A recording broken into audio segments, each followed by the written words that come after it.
So for years, my route coming to these concerts has been through this corridor, filled with all these magnificent stuffed birds. And I've always thought that, you know, when the end of the days of the Emerson Quartet come, they're going to make one of these boxes for us, stuff us, and put it in there, and have a little sign that says the Emerson Quartet was here in residence, and have some quartet music playing. Don't you think that would be sweet? Anyway, I say goodbye to these birds. I'll see you guys later. David Finckel, here it is. Finally, after looking ahead for a long time, your last night as cellist with the Emerson Quartet. How are you feeling right now?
I was thinking about it as I started the concert. I thought, okay, this is it, you know. And then, you know, you realize after 34 years, it's still really hard to play string quartets. It's really hard to do it well. And, you know, I have to say, all through the bar talk, I just found myself like concentrating as hard as I possibly could, just to do the best I could, and you know, do my job as cellist and everything. And I actually didn't really have any room for any other thoughts. I mean, all of this is going to dawn on me, I think, sort of after the fact. I mean, when you've been doing something for 34 years, and all of a sudden you stop, like people who quit smoking, it's just kind of a cold turkey thing. When you say you're going to do it, when it actually happens, I don't think you feel the effects of it until afterwards. So maybe you should check in with me in about a week or so, see whether I'm having quartet withdrawal or not.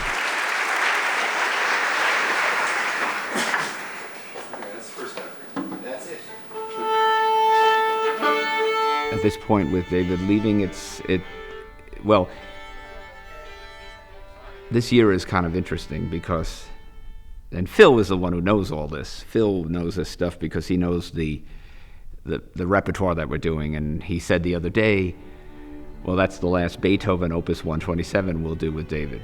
And I was like, oh, wow, that's crazy, you know. So you can't really do that, you know. You'll get depressed, or you'll start to cry.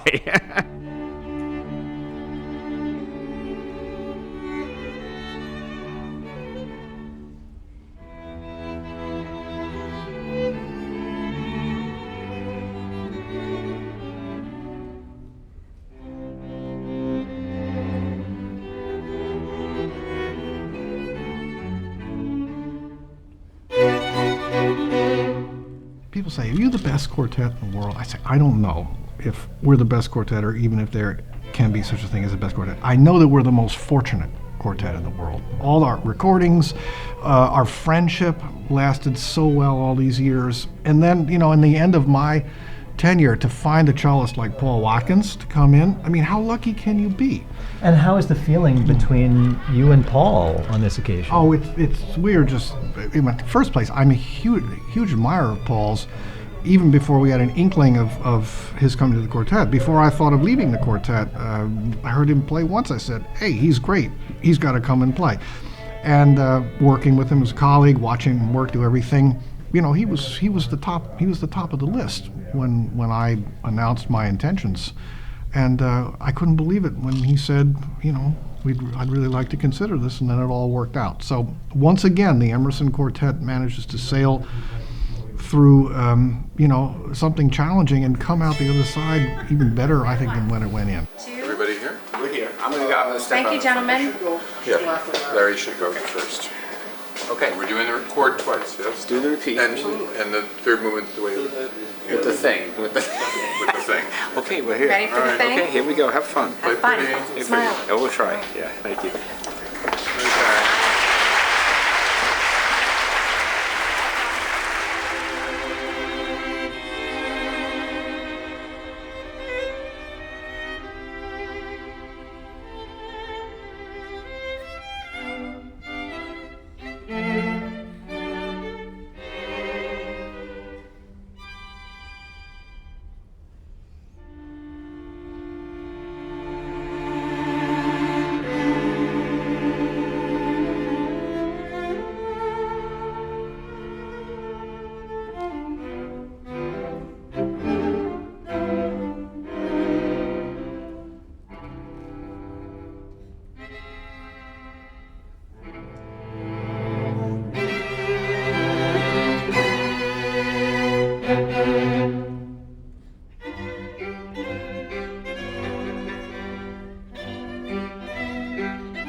It was a combination of being very emotional and numb at the same time. I thought I was going to be more emotional as I was playing, and it would just sort of hit me at times when even times where the music was happy, and it would just hit me. So it's a lot of emotions going on, but I'm very happy. I'm really thrilled with Paul, and looking forward to the future. And I'm sad about David leaving, but I have to go play a trio concert with him tomorrow, so it's not so bad. So.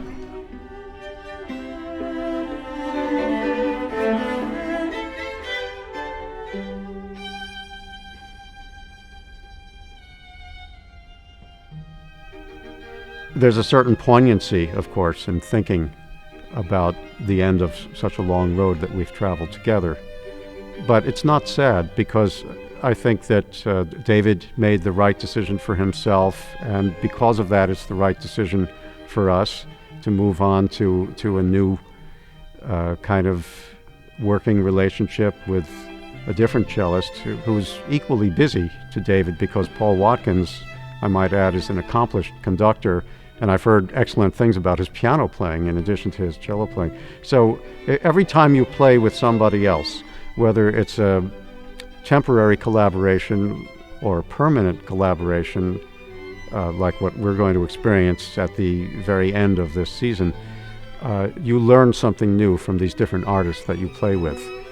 And just as we'll learn something new from Paul Watkins, I can only begin to contemplate all the things that I've learned from my work together with David Finckel through all these years.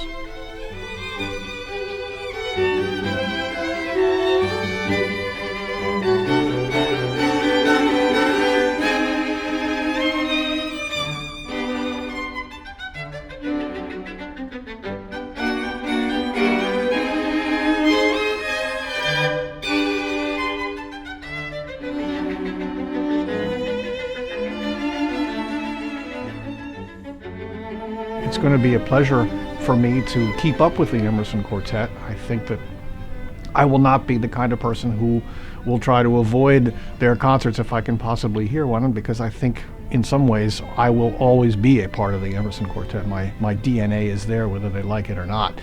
And their DNA is with me, the quartet DNA. But I think probably the most difficult realization that I have these days is that I am saying goodbye to a lot of music.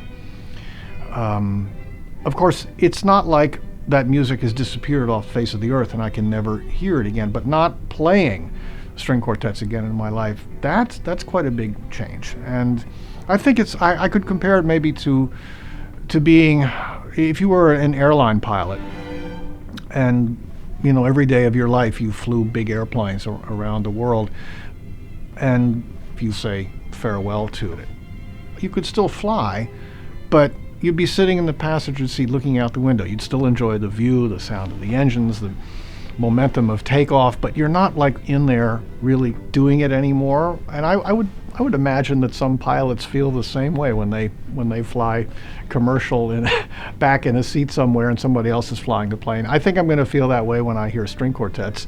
But it's time to do this, and I don't regret it.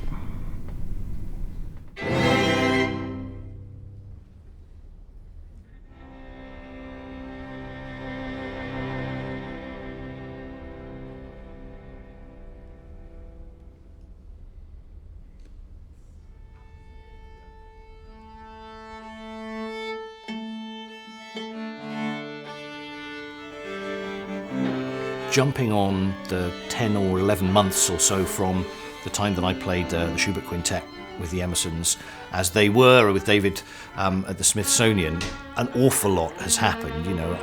We've played in China, we've played in Mexico, we've played in Europe several times.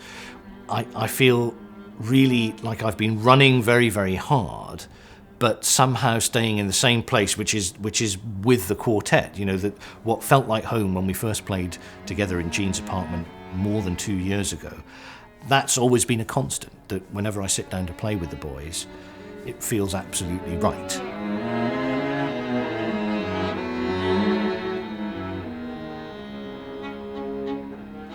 Quartets, of course, change membership all the time, and very great quartets do it, but what's unique, I think, about the Emerson situation is that they hadn't done it for well over 30 years, and that they'd had such a tight-knit membership. Usually when a great string quartet has had that much time together, that's it. They decide to stop. So it was a delicate leap, but into a real sort of unknown land, and it felt, even after 15, 20 minutes, that somehow I couldn't stop myself from smiling, and it didn't take that long to realise that it was going to be right.